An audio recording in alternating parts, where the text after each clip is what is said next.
Hamas in Gaza. Officials now reportedly saying that Israel has decided to take over the entirety of the Gaza Strip and stay there for an unspecified time. The Israeli cabinet, led by Israeli Prime Minister Netanyahu, said to made the decision after the army called up tens of thousands of reservists for further action in Gaza. The plan, according to another official, has Israel attaining its war aims of defeating Hamas and freeing hostages still held in Gaza. Israel has been active in Gaza since the ceasefire was called off in mid-March, regaining about half of the territory there. 3 aircraft were instructed not to land this weekend at Reagan International Airport due to a police helicopter flight in the area. The FAA says fixed-wing aircraft and helicopters can't fly in the same airspace anymore, so when a U.S. Park Police chopper was cleared to fly in the area, air traffic control told pilots on board 3 flights Sunday to go around once before landing.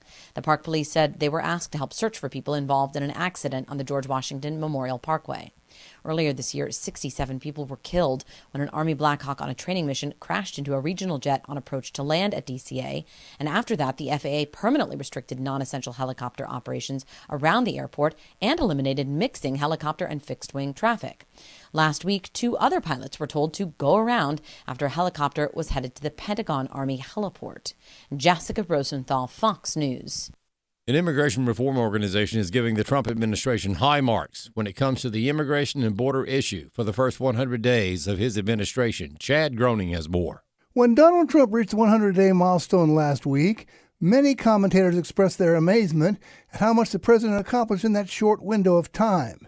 The Federation for American Immigration Reform says in the first 100 days, the Trump administration has taken historic and decisive steps to strengthen border security and interior enforcement, restoring the safety of American communities and the value of American citizenship.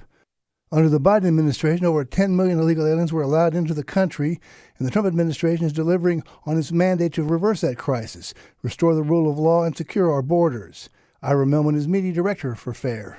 As far as the border is concerned, it's just night and day difference. During the month of March, which is the most recent month that we have data for border apprehensions along the southern border, they encountered a grand total of 7,181 people coming across the southern border illegally. If you go back to the height of the Biden border crisis, that was a slow day, and this was an entire month. And Millman says President Trump was able to shut down the border almost immediately. And we are now at the point where we're starting to remove people from the country, bring the numbers down, rather than trying to prevent the numbers of people here illegally from growing as rapidly as they were over the past 4 years.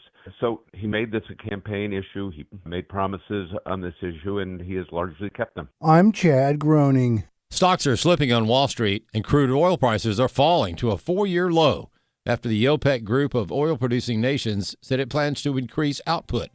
More news online at afn.net and on the AFN mobile app. I'm Rusty P. AFA Action takes attacks on the family seriously. The enemies of the family constantly employ new tactics to try to sneak past our radar. They know if we stand together, their evil plans will fail. Your gift to AFA Action allows us to stay vigilant against their onslaught. And if you give this month, you'll receive access to the Cultural Institute video When Your Faith is Illegal by Frank Harbor on AFA Stream as our thanks.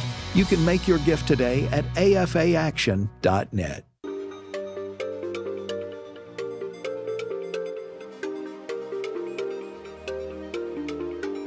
We inform. Religious freedom is about people of faith being able to live out their faith, live out their convictions, no matter where they are. We equip. Sacred honor is the courage to speak truth, to live out your free speech. We also rejoice in our sufferings because we know that suffering produces perseverance, perseverance, character, and character, hope. This is At the Core on American Family Radio. Welcome to The Core here on American Family Radio. Walker Wildmon here with you on today's edition of the show. You're listening to American Family Radio. We're glad to have you with us on the program.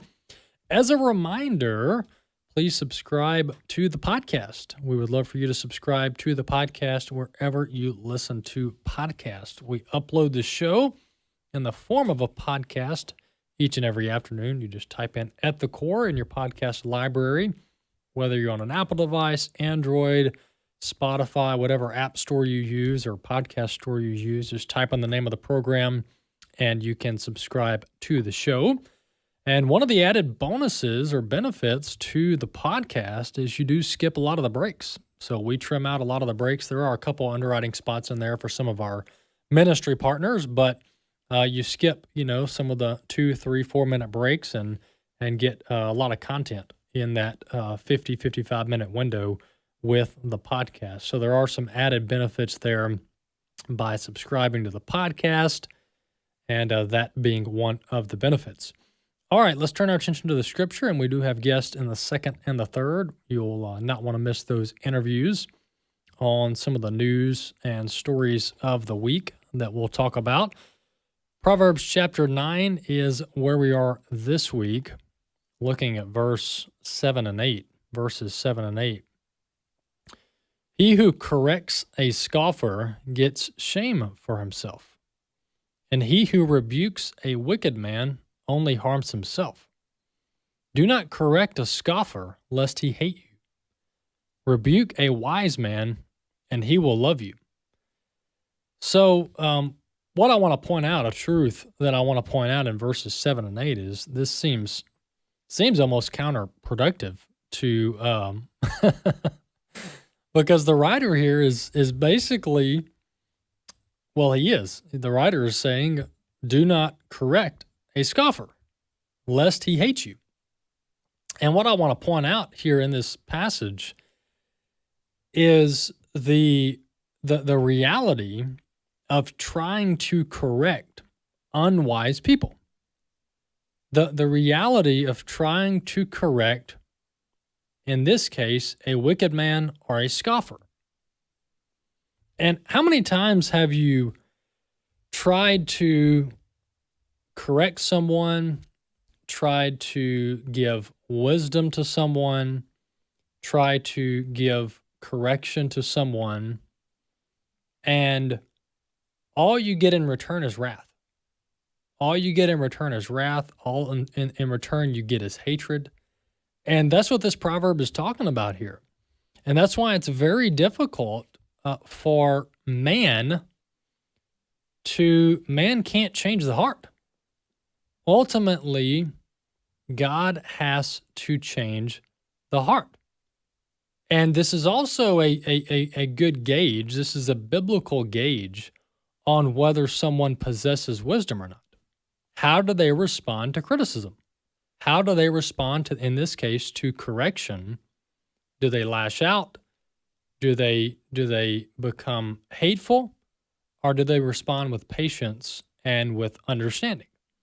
And so verses 7 and 8 here, he who corrects a scoffer gets shame for himself, and he who rebukes a wicked man only harms himself. Verse 8, do not correct a scoffer lest he hate you. Rebuke a wise man, and he will love you. So the point being here is that man can't control the heart. Man can't control other people's hearts.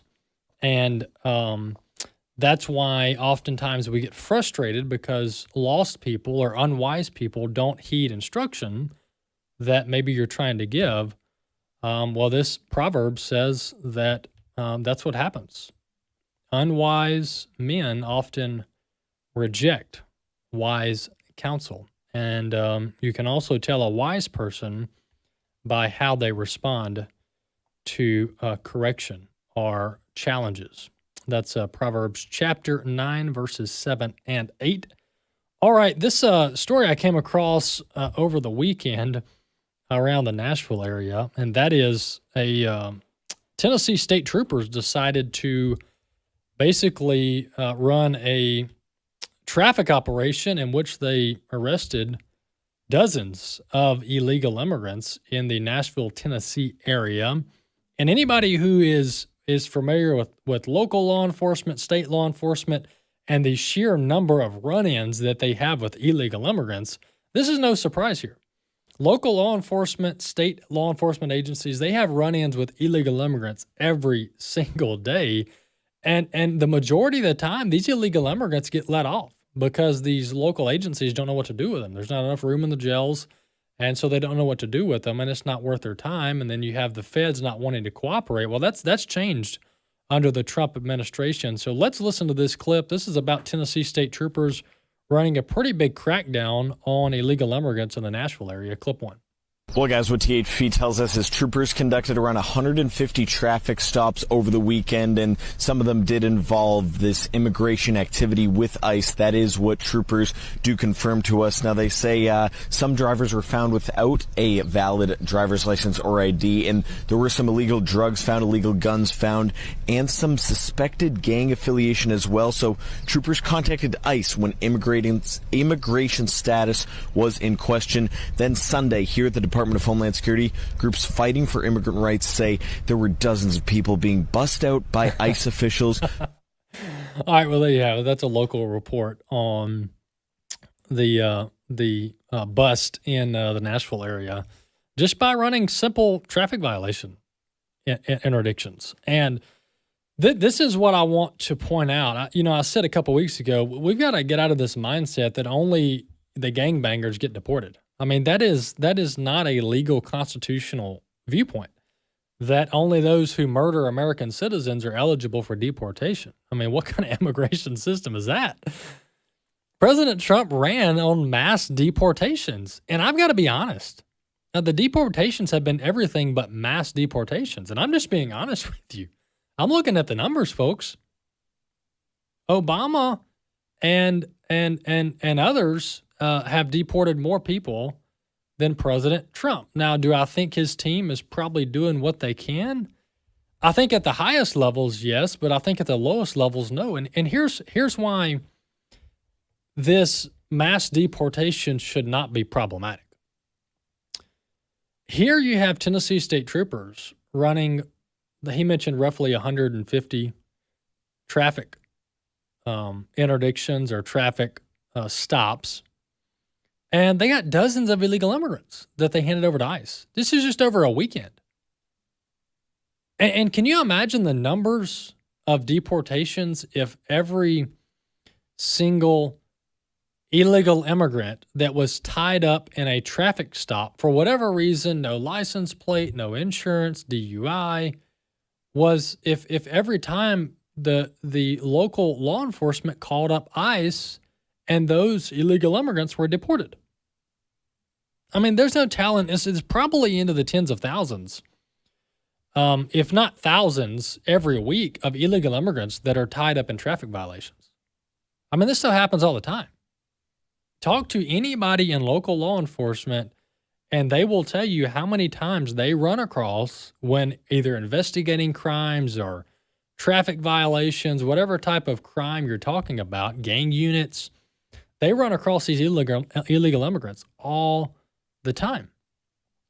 And this is why it's no problem getting to the numbers of deportations that President Trump wants. It should not be that difficult. It should not be that difficult. Now, President Trump's at about roughly 150,000 deportations over the last few months, but that's really not impressive. It's really not impressive when you think about the fact that Biden permitted upwards of 9 to 10 million illegal immigrants in the country over a 4-year period. Now, President Trump is working, his Department of Homeland Security is working on some creative alternatives to lower the cost associated with deporting illegal immigrants. And this is a travesty that our country has to pay somewhere between $15,000 and $20,000 per deportation. That's how much it costs our government to deport illegal immigrants throughout the whole process. And the Trump administration actually recently announced that they're willing to give illegal immigrants the opportunity to self-deport and do so with some financial incentives, which I'm split on whether this is a good idea or not. The math definitely adds up here, and we'll explain why. But let's listen to this Fox News report on what it costs to deport illegal immigrants and what we could possibly save by incentivizing self-deportation. Let's listen. Fox News can report exclusively that DHS will announce today that they're going to start paying for the commercial flights of illegal aliens who self-deport from the U.S. And on top of that, they're going to pay them an additional $1,000 stipend once they're confirmed to have left the country. Now, DHS says doing this is going to be significantly cheaper for the American taxpayer. They tell us that right now it costs on average about $17,000 to arrest, detain, and deport someone. They say paying for self-deportations and the stipend will only cost about $4,500 per person. That's about 70% cheaper. Aliens are going to have to register to self-deport on the new CBP Home app to access that DHS financial assistance, as well as announce their intent to leave the country. DHS Secretary Kristi Noem tells Fox in part, quote, "If you are here illegally, self-deportation is the best, safest, and most cost-effective way to leave the United States to avoid arrest." All right, well, there you have it. That's the Trump administration incentivizing what they're calling self-deportation. Now, the math adds up here.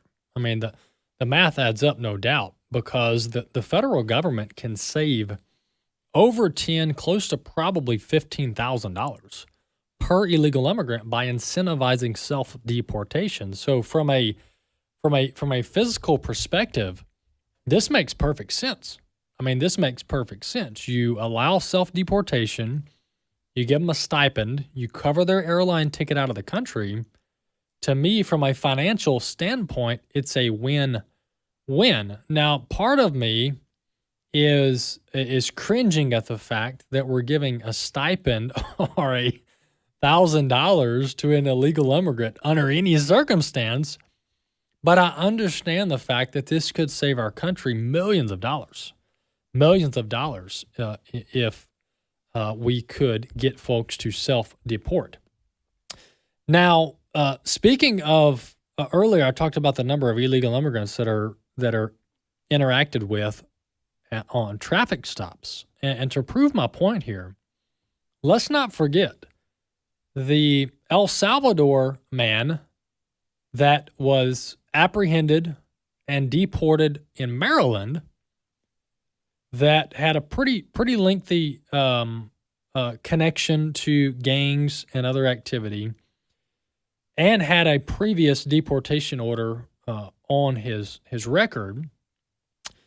He was actually stopped in November of 2022 in Tennessee. And that's why I brought in this whole Tennessee state trooper story, because the illegal immigrant, Kilmar Abrego Garcia, he was stopped in 2022 in Tennessee by state law enforcement there, State Highway Patrol, and they knew at the time when they ran his record that he was an illegal immigrant. And see, this is the problem I have. Why? Now, this was under Biden, so this might explain it, but why do we have state law enforcement, even local law enforcement, interacting with known illegal immigrants and then they're getting released? I mean, why are they out not being immediately apprehended by ICE and deported? And so I think the Trump administration is going to have to lean into state and local law enforcement. I think that's the only way to get to any level of quote-unquote mass deportations, is you are going to have state and local law enforcement call up ICE every single time they run into an illegal immigrant, whether they're breaking a crime or not. It doesn't matter. They're in the country illegally.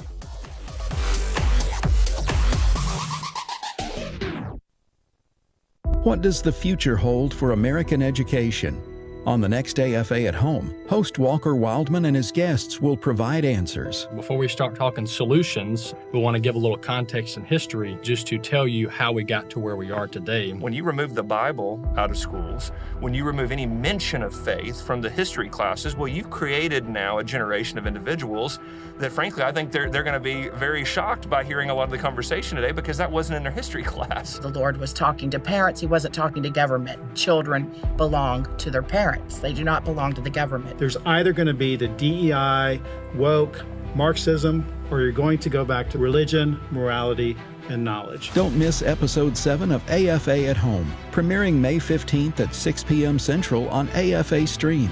It's free for 1 week, so mark your calendar and sign up for your free Stream account today. Stop by stream.afa.net. Stream.afa.net. As Christians, how can we even begin to impact others when we live in a culture where truth is relative? It all starts with God's Word. Join us for Activate Summit 2025 at Cadence Bank Conference Center in Tupelo, Mississippi, June 12th through the 14th, 2025. The theme is Biblical Bedrock, building on the authority of Scripture, and it's designed to help you acknowledge the Bible's authority and submit to the clear teaching of Scripture. Hear from Frank Turek. Evolution describes what does behave, not what ought to behave, right? It doesn't give you oughts, it just gives you what does happen. Todd Herman. God always uses evil for good. He is very intentional, and he intentionally chose you to live through times such as these. And more. The main sessions are for ages 13 and up, while Activate Kids is a separate track for ages 6 through 12. Register for Activate Summit 2025 by visiting activate.afa.net/summit. Get your tickets as soon as possible. Registration closes May 11th. We live in a day when America's families are under attack like never before. Buddy Smith, Senior Vice President of the American Family Association. The war against biblical principles rages on numerous fronts. The internet, Hollywood, Washington, D.C., America's corporate boardrooms, and the list goes on. At American Family Association, we're committed to standing against the enemies of God, the enemies of your family. And we recognize it's an impossible task without God's favor and your partnership. Thank you for being faithful to pray for this ministry, to give financially, and to respond to our calls for activism. What you do on the home front is crucial to what we do on the battlefront. We praise God for your faithfulness. And may He give us many victories in the battles ahead as we work together to restore our nation's biblical foundations. At the Core podcasts are available at afr.net. Now, back to At the Core on American Family Radio. Welcome back to The Core here on American Family Radio. Glad to have you with us on the program. Well, just to put a bow on the topic from the last segment, you know, right now what we're seeing coming out of the Trump administration is the worst of the worst from the deportation standpoint, all right?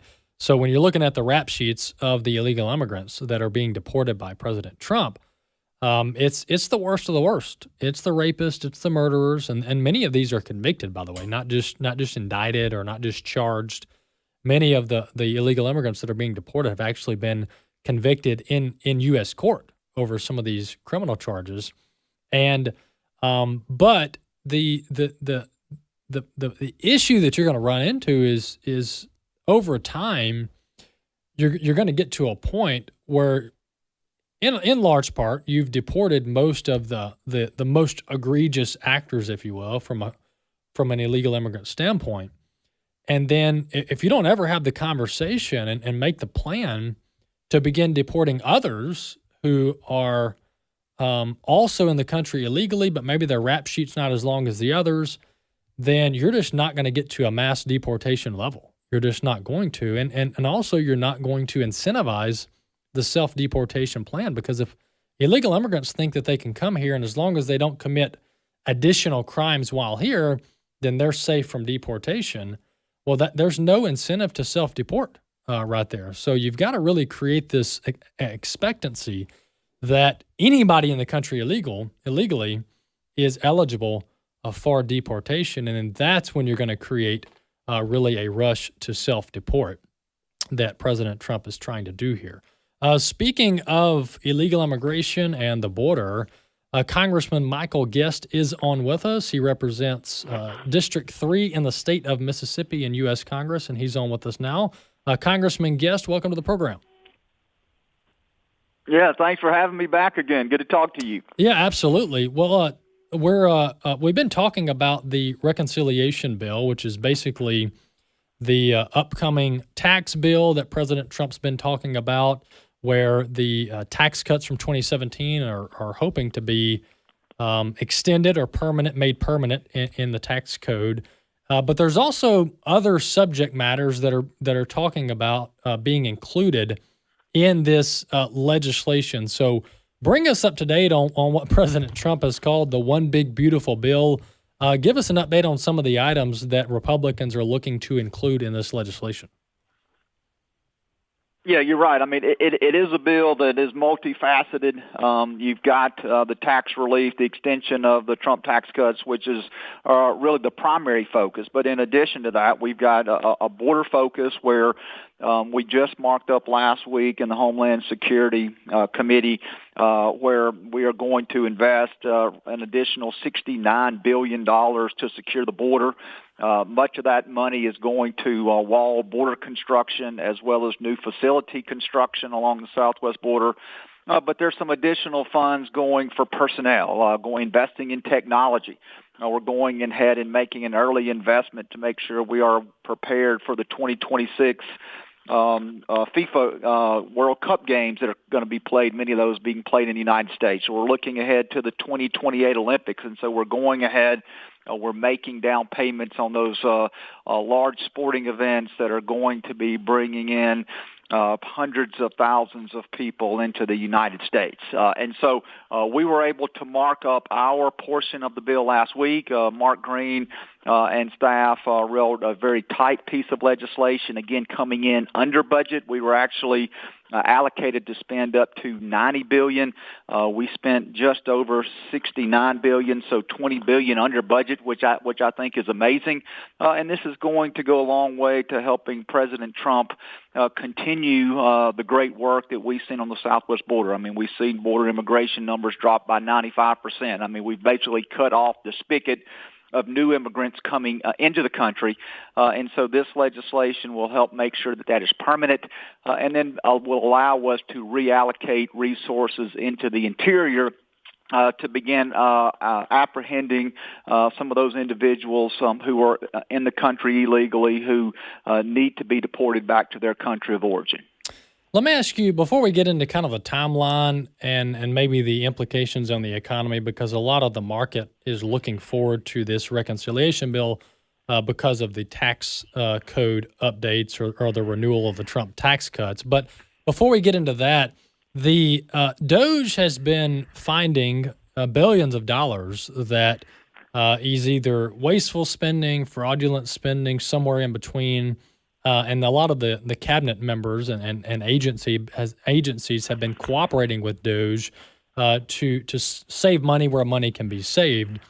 But is there a plan to include some permanency to the DOJ savings in this reconciliation bill? Because that's concern. There's a lot of concern out there from people who've been doing this a while that think, well, if it's one thing for DOJ to save money now, but if you get a different president in there, they'll just go back to the old way of doing things without Congress weighing in here. So is there any plan to include some more permanent fixes to the stuff that DOJ has found in this legislation? Yeah, the intent of leadership is not to necessarily include that in the reconciliation package, but to see a package that is recommended by the White House known as rescissions. And so there is a mechanism where after Congress appropriates dollars to certain programs, if the executive branch then comes back to Congress and tells Congress that money is no longer needed, then we can, by a simple majority vote, so it would only require 50 votes in the Senate, we can claw that money back that was previously appropriated or funded for those agencies. All right. I think we just lost the congressman there. Congressman Michael Guest was on with us, and hopefully we'll get him back on the board. But I think this is important because to me the border security funding is good. Don't get me wrong, it's good, but it's not necessarily moving the ball down the field. It's more so maintaining the border enforcement that President Trump has brought in with his powers as the president, as the commander in chief. And I think the tax cuts will get extended, probably made permanent, which is a good thing. Once again, a good thing, but that's more so maintaining the status quo, not necessarily moving the ball down the field.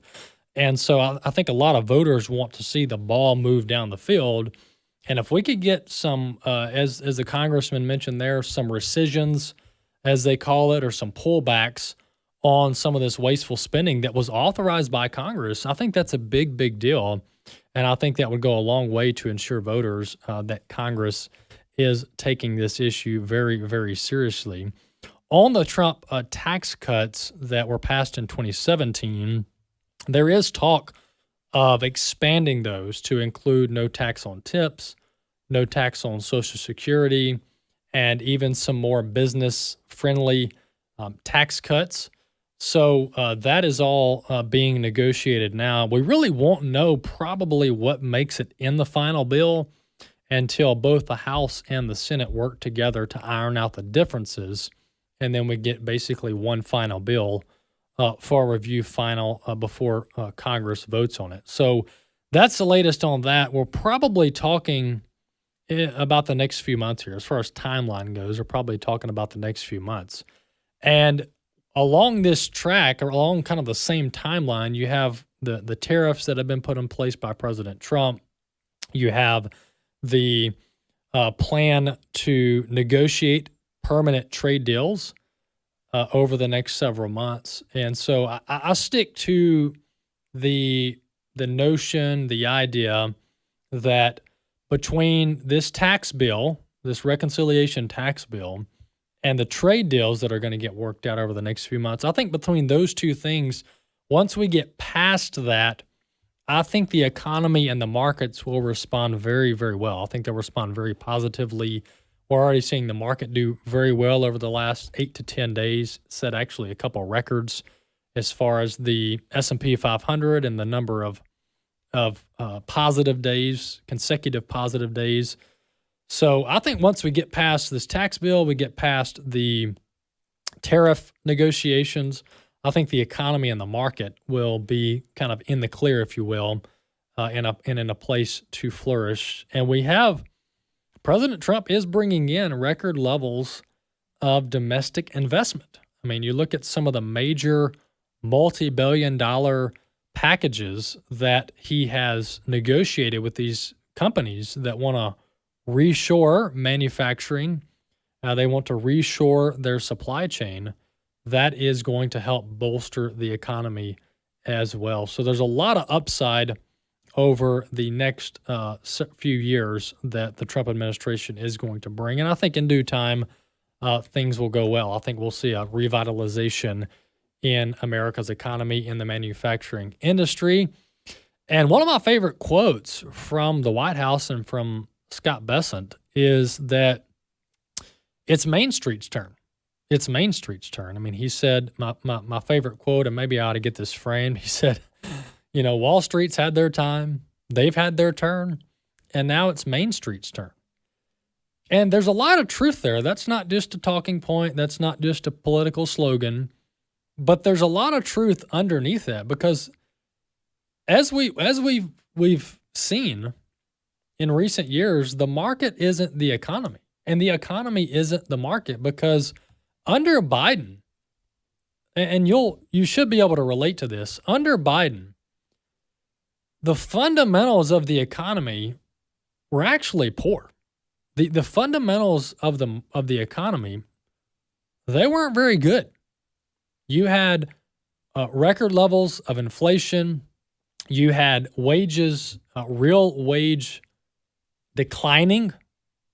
You had housing unaffordability, interest rates at a 40-year high. You had government subsidizing the GDP numbers and the jobless numbers, pumping up the economy artificially. And the stock market had one of its best runs in 30, 40 years. And so you look at the stock market and you look at Main Street and the economy, and those two things are not always in sync. And that's what we saw during the Biden administration, where maybe the stock market did well, but the underlying economy wasn't very well at all. And it looks like we do have the congressman back with us. Congressman Guest, sorry about that. Glad to have you back on the program. Sorry. That's all right. I know we were talking about kind of the rescissions package and that kind of being the vehicle in which we are looking at making some of these DOGE cuts permanent. And I do think that we will see a rescissions package once the reconciliation package gets complete sometime, I guess probably between now and, I think more realistic timeline is the timeline set forth by Chairman Jason Smith. He talks about July 4th as being a reasonable date for us to get that bill out of the House, out of the Senate, and to the President's desk. And I think once we do that, then the permanency of some of these DOGE cuts through the rescission, I think that will become a priority of leadership. Let me ask you this on that, and then we'll move on. But with that rescission provision, there is a time window, if you will. Like, that's not on the table forever, right? So is it like 12 months that you guys basically have to act on that? Do you know what that timeline is?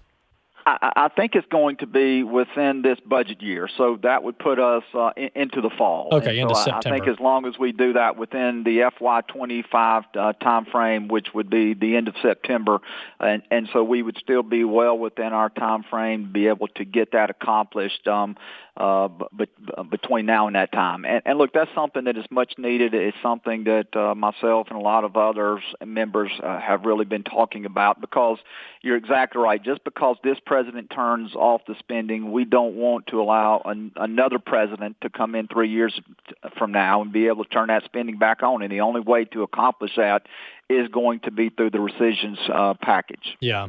I think between the renewing the tax cuts, maybe expanding it a little bit. On that, let me ask you this. We got about 2 minutes left. Do you think the tax cuts are going to be expanded to touch on tips and Social Security? I know that's something the president has talked about. We're going to have to look and make sure that if we expand it past what we're looking at doing now, which is going to be either the extension, the permanency of the Trump tax cuts to 1.0, we're going to have to make sure we can pay for that.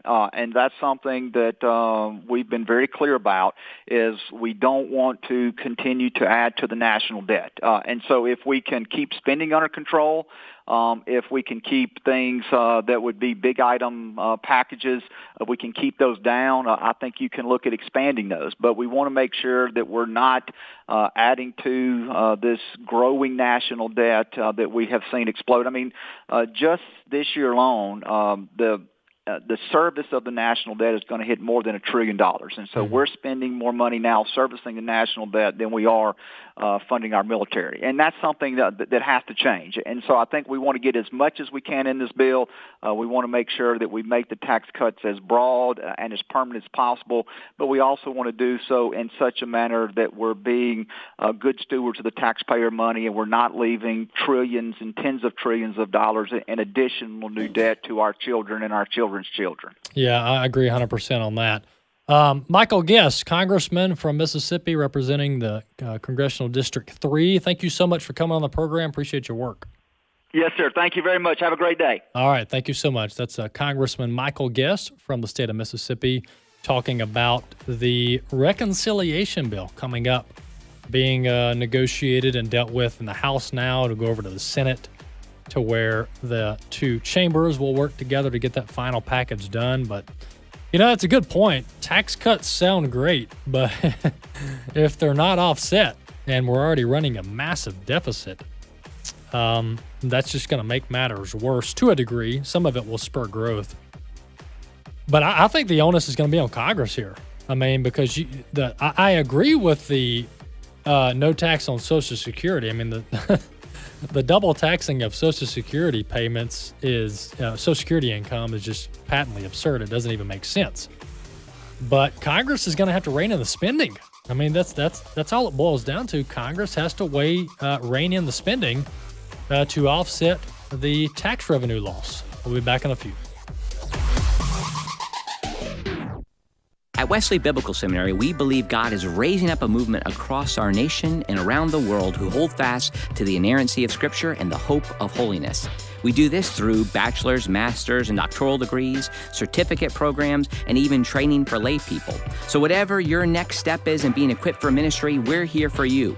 And if you believe these are the kind of pastors we need leading churches in the future, we invite you to think about giving to Wesley Biblical Seminary. Learn more about us at wbs.edu.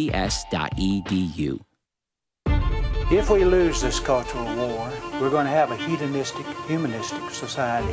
Discover the story of the culture warrior Don Wildmon and how he went head-to-head with Hollywood, Playboy, the homosexual agenda, and the Disney empire. The movement Don started paved the way for Christians to boldly stand for truth and righteousness in a hostile culture. Watch Culture Warrior today for free. Visit culturewarrior.movie. Do you believe in the absolute inerrancy of God's holy word? Do you believe in the power of the Holy Spirit to radically change lives and empower us to live like Christ? At Wesley Biblical Seminary, we believe God is raising up a movement of people across our nation and across the world who hold fast to the authority of the Bible and the hope of holiness. We are working today to equip tomorrow's pastors and Christian leaders through biblical and theological education and practical ministry that's accredited, affordable, online, and highly personal. Our programs include undergraduate, master's, and doctoral degrees, certificate programs, and even training for lay people. So whatever your next step is in being equipped for ministry, we're here for you. And if you believe these are the kinds of pastors we need leading our churches in the future, we invite you to learn more about partnering with us through giving. Learn more about Wesley Biblical Seminary by visiting us at wbs.edu today. Hey friends, it's Jessica Peck, Dr. Nurse Mama, as your 1-minute parenting coach. Did you know that your physical body can only plow through your emotional being for so long before it sounds an alarm? We all have a mind-body connection. Our emotions have a physical counterpart. We cry when we're sad. Our blood pressure rises when we're angry. This expression of psychological trauma as physical symptoms is called somatization. So I challenge you, pause, slow down, and reflect. Are you silencing physical alarms with ibuprofen, melatonin, or caffeine instead of honestly considering the source? Tend to that alarm before it becomes a raging fire. Let today be the day you have the courage to address it. And I'll see you on the Dr. Nurse Mama radio show right here on American Family Radio. This is At the Core on American Family Radio with your host, Walker Wildmon. Welcome back to the program. Walker Wildmon here with you. Glad to have you with us for this last segment of the program. Well, if you weren't convinced on why to download the podcast, well, if you missed my interview with Congressman Michael Guest in the last segment, well, there you go. That's a reason to download the podcast, subscribe, and you can catch full interviews. Maybe you're in and out of your car or in and out of your kitchen and you're not able to get the entire interview. You can subscribe to At the Core podcast and get the entire interview there wherever you listen to podcast. Do we have the guest on the phone? Okay, great.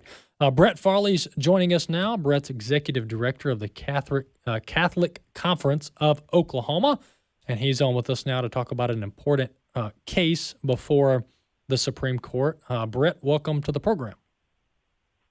Glad to be back with you. Yeah, absolutely, Brett. Well, tell us first about your work with the Catholic Conference of Oklahoma, and then we'll segue into this litigation, into this very important case.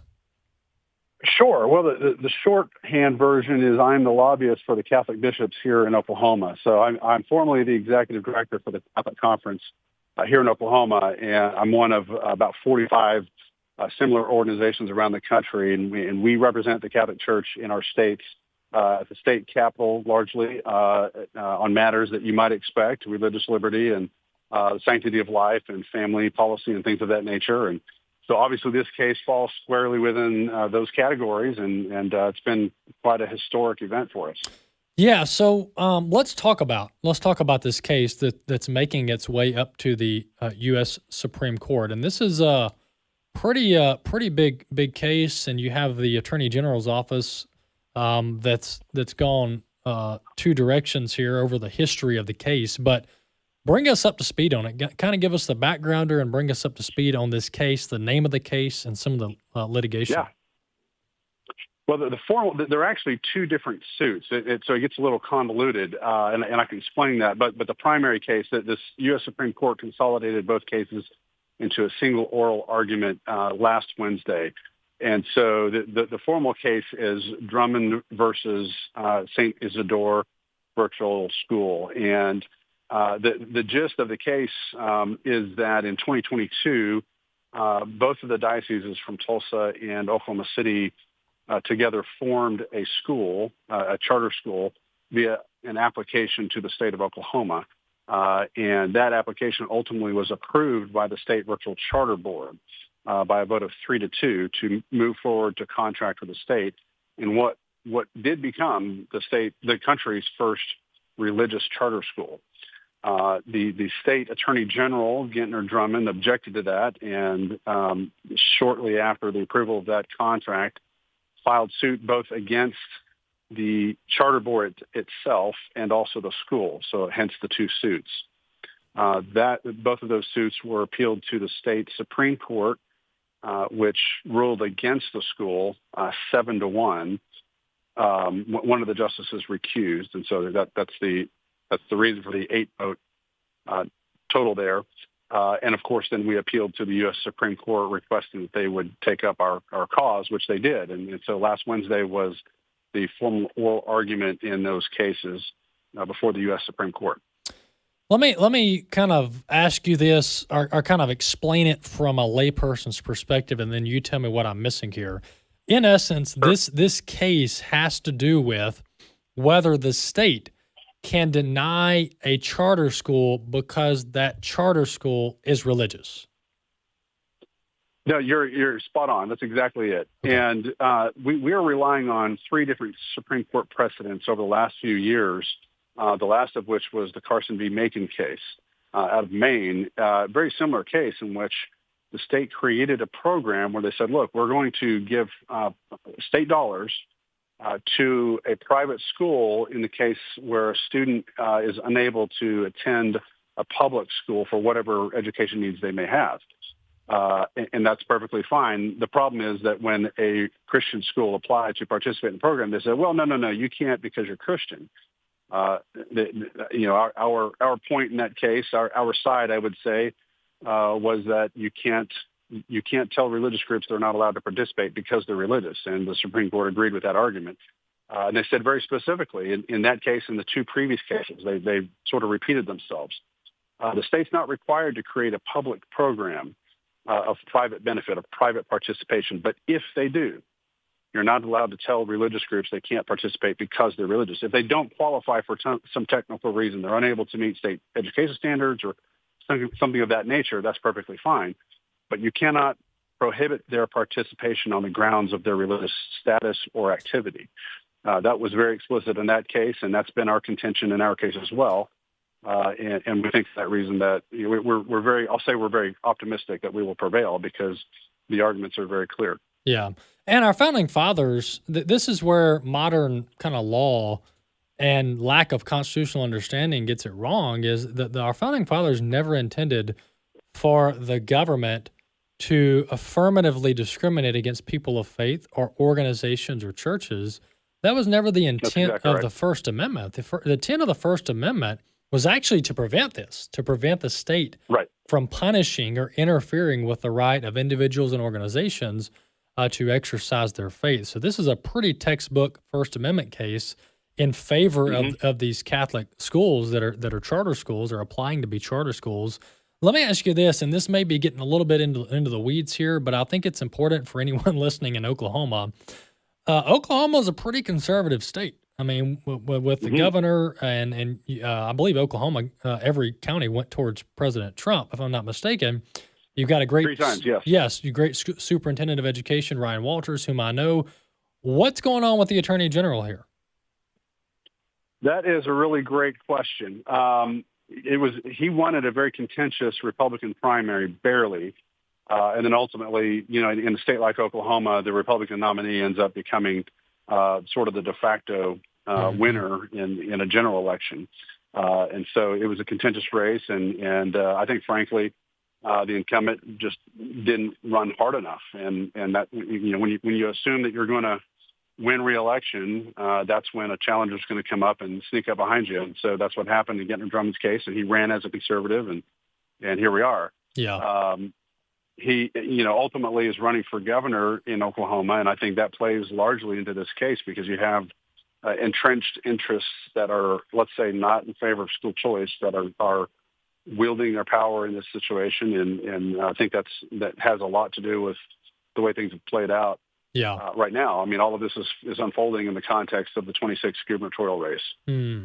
Yeah, and Drummond, I don't know the Attorney General, but this isn't creating a good look, honestly, for him to be going against the Catholic charter schools or any religious charter schools in Oklahoma for this case. But if you guys win at the Supreme Court, I mean, this is a big deal, and so it very well has the possibility to come out and create further religious freedom protections for charter schools and could really open the door to broadening of religious organizations applying to be charter schools. Let me ask you this, generally speaking, has this been litigated in other states, or have there been other states? I know there's been, we had the playground, basically, let me just call it the playground case, where a state denied. Yeah, Trinity Lutheran. Yeah, they denied basically a grant to cover playground upgrades because they were a religious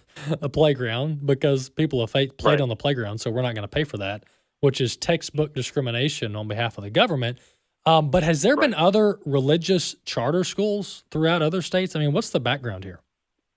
Well, so there have been many cases, and there are other cases currently being litigated across the country of this flavor, I'll say, that just haven't percolated to the U.S. Supreme Court yet. So there are a lot of cases out there that are all kind of litigating a similar question. Can religious schools and the government participate and collaborate with each other without, running afoul of the Establishment Clause of the First Amendment?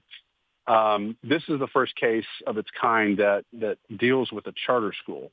And so that's why it's made so many headlines, is because, there's never been before a case that has tested this specific question. But as to the precedent that it may set, I mean, it's really unknown at this point. We don't know what the future is going to hold if the Supreme Court ultimately sides in favor of the school, because you've got at least 45 and a couple others that are sort of charter-like, I'll call them, but 45 states that have charter programs. What makes it difficult is that each one of them are different.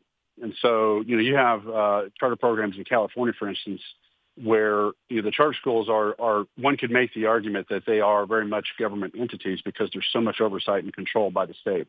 Whereas in Oklahoma, the state is essentially outsourcing to private entities, and it's a contract relationship much the same way it would be with any other contract relationship. Yeah. And so it really depends on what state we're talking about, and so it's difficult to say, well, if we win this, then there's going to be sort of a flood of new religious charter schools opening up. I don't know that you can make that argument easily. Right. There are going to be a lot of questions like this being asked around the country. What's next, and who can do something similar? So we'll see. Yeah, and to your point, it all depends on how the justices write the opinion. Let's say the majority opinion is in favor of the charter school in Oklahoma, then it's all about how broadly they write that opinion, or if they narrowly focus it, which they've done before, for better or worse. When they want to try to avoid scrutiny, they just narrowly write it, and in other cases they open the floodgates wide open on their rulings. Well, Brett, thank you so much for coming on the program. Appreciate your work there in Oklahoma, and thank you for bringing us up to speed on this case. My pleasure. Hey, anytime. All right. Thanks so much. That's Brett Farley. He's executive director at the Catholic Conference of Oklahoma, talking about this case between a Catholic charter school and the Attorney General and the state there, and the litigation that has made it to the Supreme Court. The U.S. Supreme Court will rule on it, most likely in the coming, let's say, 60 days, usually by June. End of June is when they typically release the final rulings from the previous period, from the previous session, if you will. So we'll continue to keep an eye on that. But this has the potential. I mean, this could go south pretty quickly if the Supreme Court doesn't learn how to have a backbone, which it's not honestly looking very good there. in recent months. But it could go very well for this cause around the country. Could open the door pretty wide for religious charter schools around the country.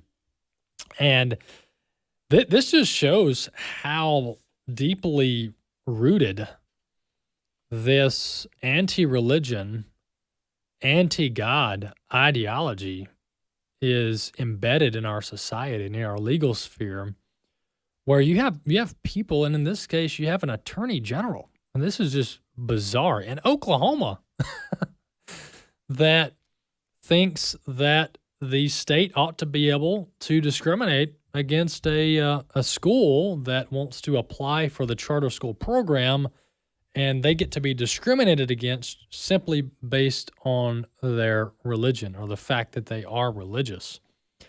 And I'll guarantee you, folks, this is not what our founding fathers envisioned. This isn't what they intended. And the reason I know that is because you look at the early founding of America, and even just, let's say, the first 100 years of our country. The Bible was the central textbook. The Bible was the central textbook of America's first universities. It was required reading. You couldn't learn anything without reading the Bible. Read Stephen McDowell's writings. Read David Barton's writings. Read the Federalist Papers. Read Alex de Tocqueville. Read all of these early documents from our founding fathers and others, and religion and morality, specifically in the Christian context, it dominated America's education. Go to Harvard. Look at the Bible verses that are etched into Harvard's buildings. I'm not making this stuff up. If people, even people that don't believe in God, don't profess to be Christians, if they would go and truly study America's history, they would come out unable to deny Christianity's fingerprints on this nation.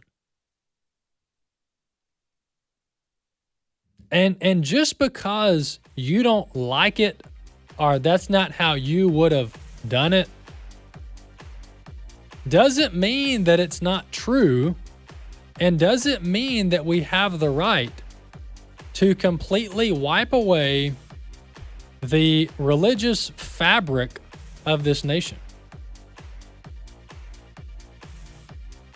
And as I've said over and over again, when we purge religion, when we purge Christianity, when we purge the God of the Bible from government, you get a paganistic, humanistic, secular government that doesn't know right from wrong. And a government that doesn't know right from wrong is a government on the precipice of committing great evil. We'll see you next time. The views and opinions expressed in this broadcast may not necessarily reflect those of the American Family Association or American Family Radio.